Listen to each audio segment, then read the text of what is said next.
오늘은 요한복음 2장 13절에서 25절까지 말씀으로 부활의 빛은 들불처럼 이라는 제목으로 함께 은혜를 나누고자 합니다. 주님께서 우리를 위하여 십자가에서 죽으신 것을 기념하여서 우리는 사순절을 보내고 있는데 이제는 세 번째 주간을 보내고 있는 것이죠. 주님께서 6월절에 예루살렘에 올라가셨다라고 말씀하면서 올라가 보니 그 성전에서 많은 사람들이 비둘기도 팔고 성전을 위한 제물을 팔고 있는 것이죠. 소와 양이나 또한 그 소와 양을 가지고 오지 못한 자들은 돈을 가지고 가서 돈을 바꾸어서 또한 그것을 소나 양이나 제물을 사서 그리고 가지고 가서 제사를 드리기 위하여서 그 일들이 벌어지고 있었죠. 우리 예수님께서 그 광경을 보시자 너무나 어이가 없은 일들이 벌어진 거죠. 그래서 그게 싹 다 엎어버립니다. 팔고 있는 모든 동전도 다 엎어버리고 그리고 다 성전에서 다 내쫓아버립니다. 그리고 내 아버지의 집을 장사하는 곳으로 그렇게 만들지 말아라고 주님께서 막 이렇게 하십니다. 그러니까 사람들이 그것을 보고 특별히 제자들이 주님의 전에 대하 열심히 낸 것을 나를 삼키려 한 것을 기억하며 그 예수님의 모습을 이렇게 기억을 합니다. 그리고 또한 유대인들이 말을 하면 우리에게 표적을 보여달라라고 이렇게 이야기를 해요. 주님께서 하시기를 이 성전을 헐어라. 내가 사흘 만에 짓겠다라고 이야기하니까 유대인들이 이르기를 우리가 46년 동안 이 성전을 지었는데 3일 만에 짓겠다고 하니 너무나 어이가 없는 것이죠. 그런데 예수님은 무엇을 가르친 거예요? 예수님 자신을 가르친 것이고 그 예수님 자신의 그것이 또한 무엇을 위한 것인지를 보여주시는 말씀하신 것이죠. 그래서 이 말씀을 성전을 헐어라 내가 사흘 만에 다시 짓겠다라고 한 것을 부활 후에 제자들이 비로소 그것을 생각했다라는 겁니다. 그때에는 제자들도 그것이 진정한 의미가 무엇인지를 몰랐다라는 것이죠. 그런데 부활 후에 예수님을 경험하고 제자들이 비로소 그것이 무슨 의미인지를 깨달은 거죠. 그래서 복음서가 그래요. 따라다니면서 적은 게 아니라 주님의 하셨던 행적들을 어떻게 해요? 기억해서 해놓은 거죠. 그래서 주님께서 공생에 하셨던 그 말씀이 항상 부활을 기점으로 그 말씀이 적용되어지는 거죠. 그때는 그게 무슨 말인지를 몰랐던 거예요. 그게 무슨 의미인지도 몰랐던 거죠. 그런데 예수님께서 살아나신 것을 보고 난 후에야 그 말씀이 그 뜻이었구나. 천국의 비유가 그 뜻이었구나. 심판이 그 뜻이었구나. 다 그렇게 이해가 되어지는 거예요. 다시 말하면 부활에 대한 것을 믿음을 가지지 않고는 그리스도교 신앙으로는 접근할 수가 없어요. 다시 말하면 인간적인 그 무엇이나 정성이나 이런 것들은 다른 데도 다 있단 말이죠. 좋은 글귀와 좋은 말들은 다른 데도 다 있어요. 그 말 듣고 싶어서는 교회 올 필요가 없어요. 그러나 부활을 기점으로 부활 신앙으로 주님의 말을 생각한다면 전혀 다른 맛이 나오게 되고 전혀 다른 말씀이 되게 되고 전혀 다른 언어가 되어집니다. 그래서 이것은 아주 중요해요. 따라다닐 때 그분이 하신 말씀은 옳으신 말씀이지만 진정한 의미가 무엇인지를 모릅니다. 그러나 부활을 경험한 제자들이 그때 예수님의 그 한 말이 왜 이 말과 연결되어 있는지를 생각해 보면 우리도 우리의 삶과 나의 인생과 성전된 여러분의 육체가 무엇을 향하고 있는지를 반드시 깨닫고 있어야 된다라는 겁니다. 아멘. 그걸 모르면 그리스도의 신앙이 진입하는 데도 실패하고 자라는 데도 실패하고 열매를 맺는 데도 실패를 하게 돼요. 그리스도의 신앙은 항상 부활을 기점으로 그 모든 것을 우리가 받아들여야 합니다. 그것이 사도 바울에게는 극명하게 나타나는 장면이고 저와 여러분들에게도 예수님이 원하는 거예요. 오늘 이 말씀 전에 예수님께서 가나의 혼인잔치를 갑니다. 가보셨죠? 그 가나 동네 가보셨죠? 큰 돌덩이도 보셨고, 그죠? 그런데 혼인잔치에 포도주가 떨어졌습니다. 곤란한 상황이 벌어졌어요. 그리고 어머니 마리아는 요구합니다. 예수님은 때가 되지 않았다고 이야기하지만 또한 그 물을 포도주로 바꾸어 주십니다. 그러니까 갖다 주었더니 너무나 엄청난 맛이어서 사람들이 오해할 정도로, 왜냐하면 처음에는 좋은 것을 주고 나중에 좀 안 좋은 것을 내주는 게 일반적인 관례인데 어찌하여 가장 극상품을 지금 내놓느냐는 거죠. 그래서 주님께서 첫 기적을 행하십니다.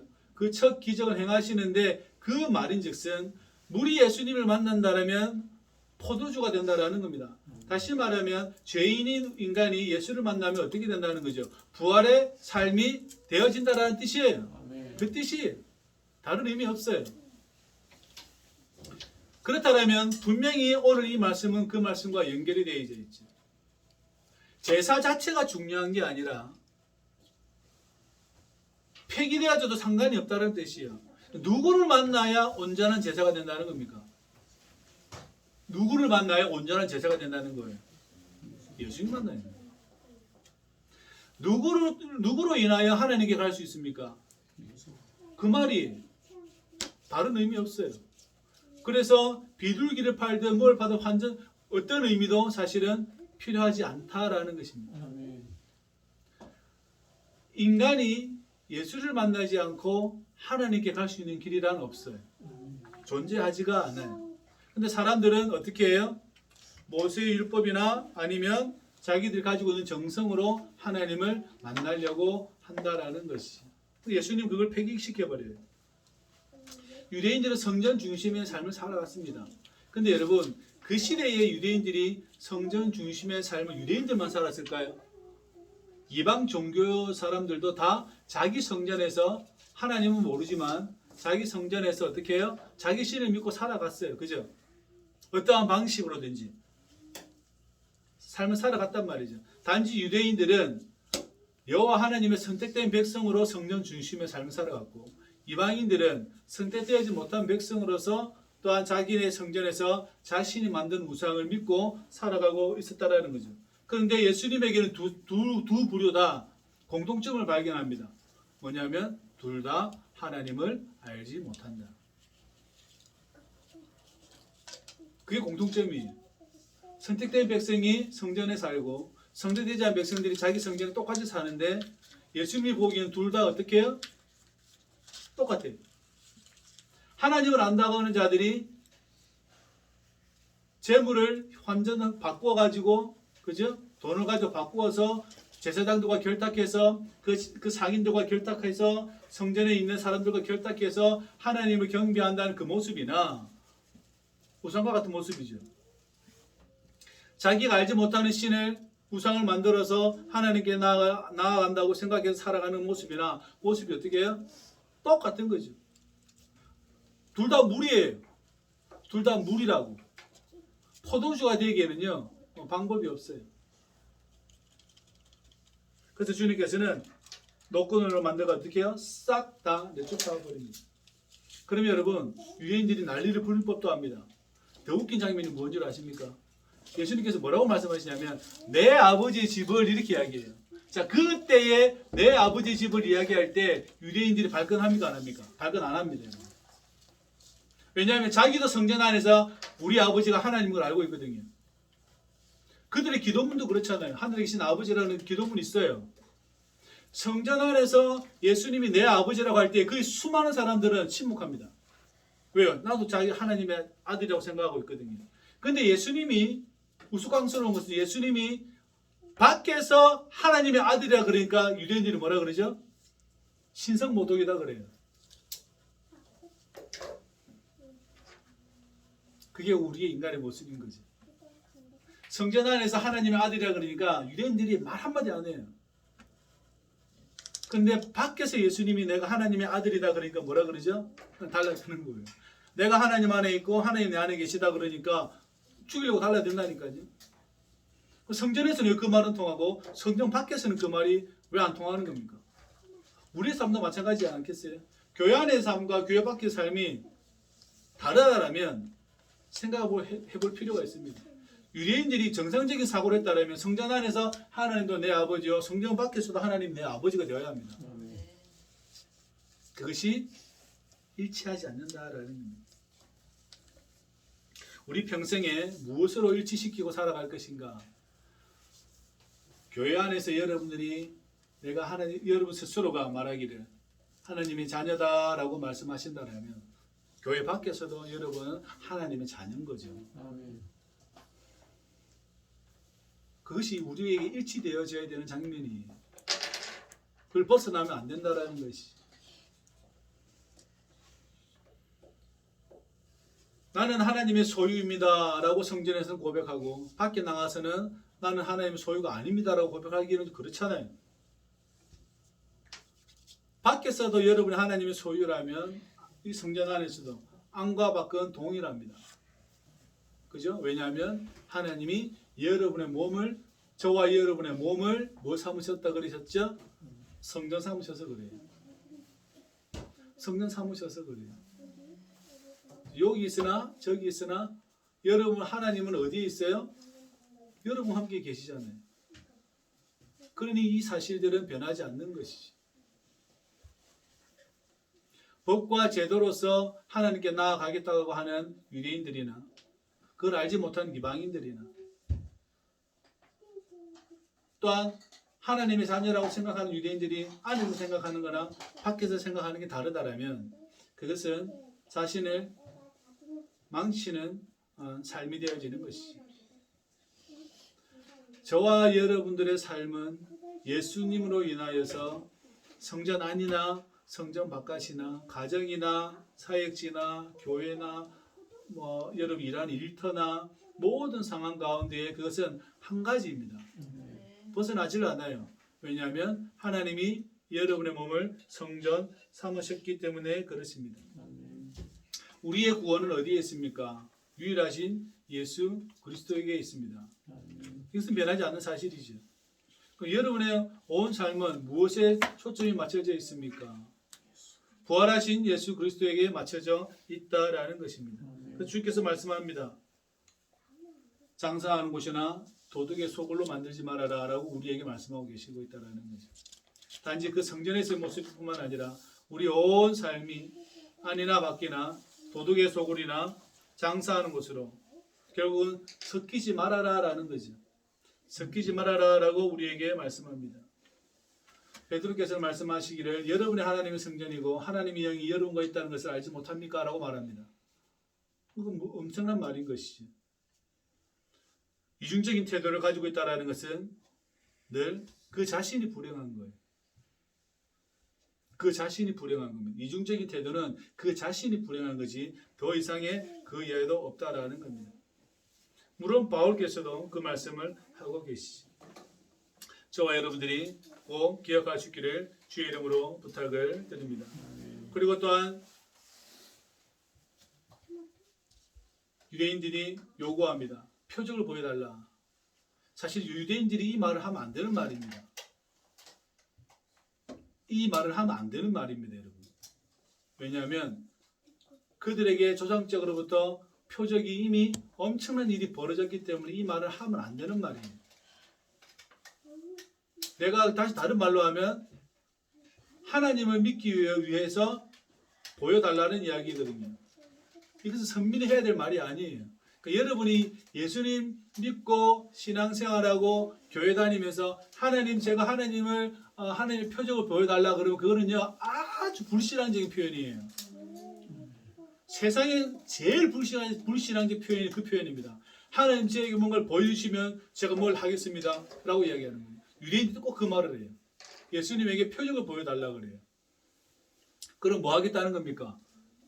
하나님이 당신을 보냈다는 내가 믿겠다라는 이야기거든요. 그 말이거든요. 표적을 보여달라는 그 말 자체가 아주 불신앙적인 표현이에요. 표적이 없으면 안 믿겠다는 뜻이잖아요. 나는 지금 하나님을 잘 모르고 있다는 뜻이거든요. 그 말 안에는. 그죠? 얼마나 불신한 표현인지 잘 기억해야 합니다. 그러니까 예수님이 뭐라고 얘기했냐면 마태복음에는 요나의 표적을 보여준다 그러고 오늘 여기에는 성전을 헐어라. 내가 사흘 만에 짓겠다라고 우리 예수님이 말을 합니다. 이제 사람들이 발끈하면서 또 하는 말이 뭐라 그러죠? 건물에 집중합니다. 46년 동안 이 건물을 지었는데 저라도 그랬을 것 같아요. 그 시절에 저의 노동이 들어가 있으면 내가 거기서 노동이 들어가 있는데 이걸 헐어서 사흘 만에 짓겠다 그러면 저도 발끈할 것 같습니다. 이거 헐어라 짓겠다라고 이야기합니다. 근데 속으로 이르기를 뭐라 그러죠? 말하기를 우리가 46년 동안 이것을 지었는데 사흘 만에. 근데 예수님은 자기의 몸을 이야기했죠. 그 몸이 사흘 만에 죽은 자 가운데 살아날 것이다라고 이야기했죠. 그죠? 말씀하셨죠. 그것이 여러분의 몸과 똑같다라는 겁니다. 그것이 여러분에게 비춰지는 말씀이에요. 예수님이 사흘 만에 이 성전을 헐어서 사흘 만에 다시 주님께서 세워지는 것처럼 우리 인생이 저와 여러분의 몸도 다시 일어선다라는 것을 우리 주님은 말씀하고 있는 것이에요.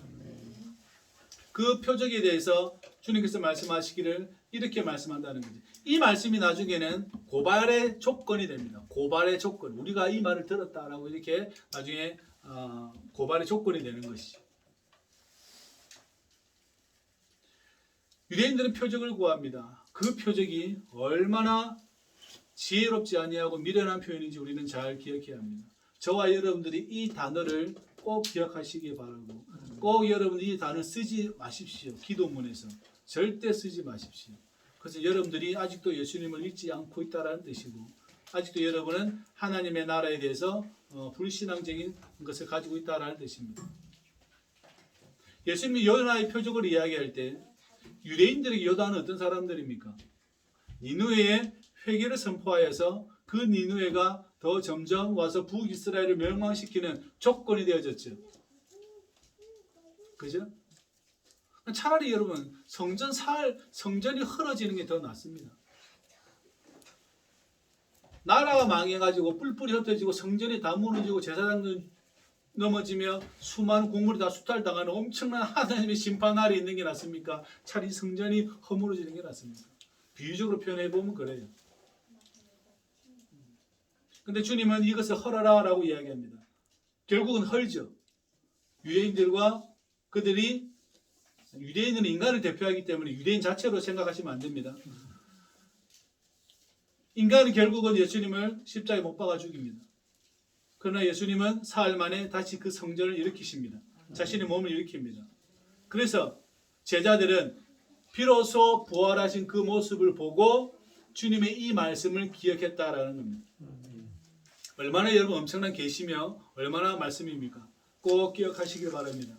예수님께서 죽은 자 가운데 부활하신 것처럼 저와 여러분들에게도 그 부활의 삶이 예수님으로 인하여 허락되어졌다라는 것을 꼭 기억하십시오. 그러니까 물이 예수님을 만나니 어떻게 됩니까? 포도주가 되듯이 죽은 자가 예수님을 만나면 부활의 삶이 된다라는 거죠. 이 죽은 영혼들이 예수를 알지 못하는 영혼들이 예수를 알면 부활의 영원한 삶을 살아가게 된다는 것을 꼭 기억할 수 있기를 바랍니다. 얼마나 경이롭습니까?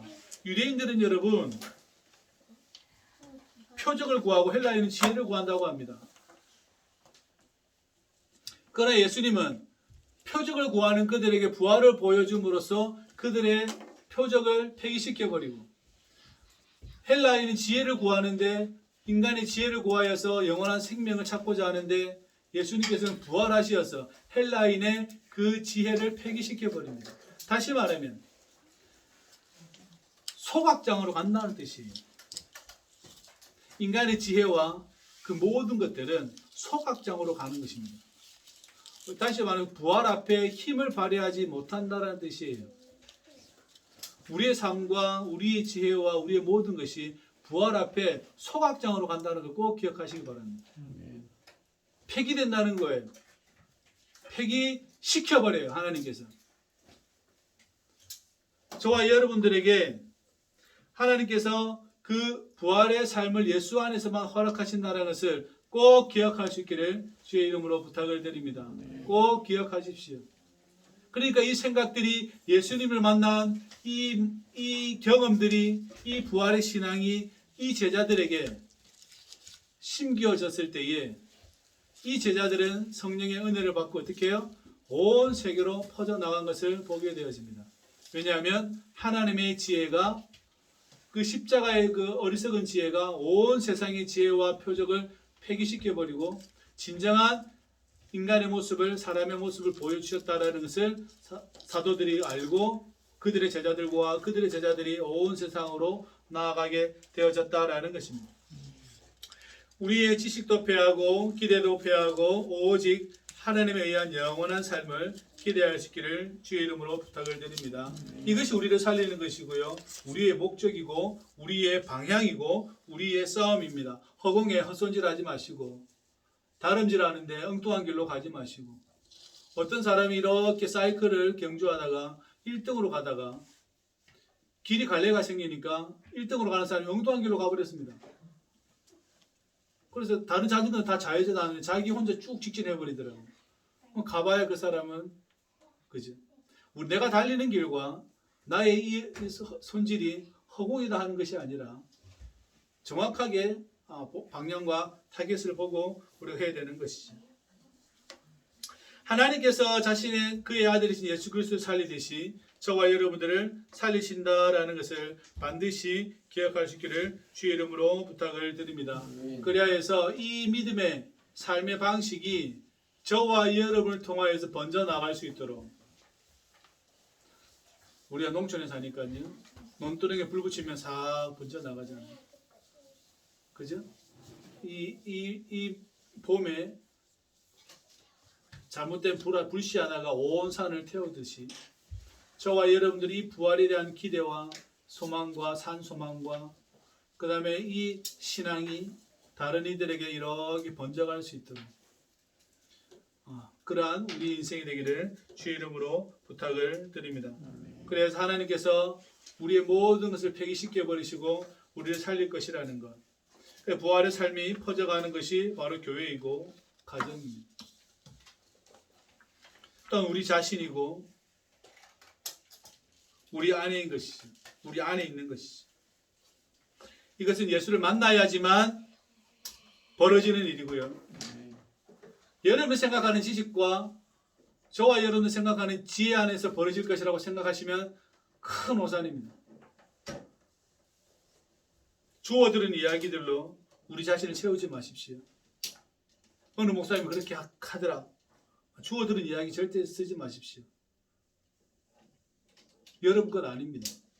여러분의 것은 여러분이 예수님을 만난 것 이외에 나머지는 다 폐기시켜야 돼서 아무 상관없습니다. 여러분 읽었던 책도 폐기시키셔도 상관없고 여러분이 뭘 했든 모든 것도 폐기시켜도 상관없습니다. 제일 중요한 것은 부활하신 예수님을 만난 것 외에 다른 것들은 다 소각시켜도 괜찮아요. 다 괜찮아요. 여러 봤던 누구 박사가 이야기했든지 드라마에서 이야기했든지 다큐멘터리에서 이야기했든지 모든 것을 폐기시켜도 상관없어요. 그러나 폐기되지 말아야 할 것, 예수 그리스도 안에서 하나님이 영원한 생명을 허락하시는 것을 그것을 폐기시키지 말아야 돼요. 그것만 온전히 붙들고 살아갈 수 있기를 주의 이름으로 부탁을 드립니다. 예수님께서 물이었던 우리를 포도주로 채우시는 경험들이 저와 여러분들의 매일매일 삶에서 벌어지기를, 그 감탄이 여러분에게서 자신에게서 일어나기를, 그 감탄으로 인하여 여러분이 정화되어지고 깨끗해지고 정결해지고 신실해지는 것, 그것이 여러분이 하나님의 성전을, 또한 여러분의 자신을, 여러분의 몸을 세워가는 것임을 기억할 수 있기를 주의 이름으로 부탁을 드립니다. 들불처럼 번져갈 수 있기를 부탁을 드립니다. 기도합시다. 하나님, 주의 은혜에 감사를 드려옵나이다. 우리를 부활케 하시려고 당신의 아들을 통하여 친히 보여주신 당신의 이 놀라운 은혜를 언제나 우리가 품고 우리 또한 예수님 만나게 하시고 예수님 경험하게 하셔서 온전한 영생의 삶이 무엇인지를 밝히 깨달아 알 수 있도록 우리를 축복하여 주옵소서. 예수님의 이름으로 기도합나이다. 아멘.